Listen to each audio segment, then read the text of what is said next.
Og hérna strax, nota vegginn og flott. Veggurinn með okkur í liði.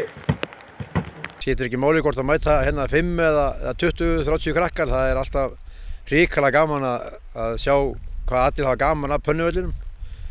Það stendur nú á KSÍ að ég sé með fjölbreyttar æfingar og alls konar leiki en ég hef spurt krakkana að þessu út allt land hvort við erum að gera eitthvað annað þetta við gerðum í fyrra og það fara allir bara beint í fílu. Það vilja allir pönnuvöllin, ekkert annað. Enda pönnuvöllur í 75 mínútur er bara, það er fótbolti, það er puð, það er fullt af fótbolta og eintóm gleði.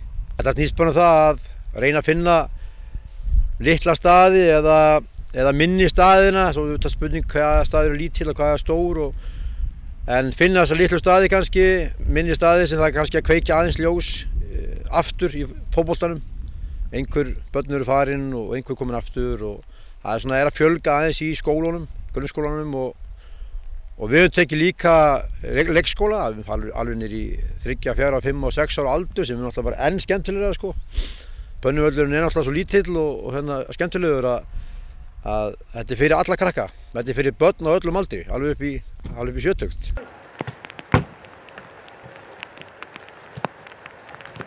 Landslið er náttúrulega búin að gera frábæra hluti og sérstaklega hafa þeir bæði strákarnir og stelpurnar sýnt hvað þetta eru flotti krakkar, flotti karakterar og allir að líta upp til þeirra en ég held að ég sé ekkert að fara með fleipur í að segja að uppruni landsliðan okkar gegnum tíðina hefur verið út á landi á litlu stöðunum.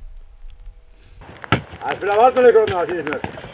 Jó, það er búið að vera alveg svakalega gaman og eins og segið, þetta er líf og fjör og þetta er eins og fótboltinn á að vera.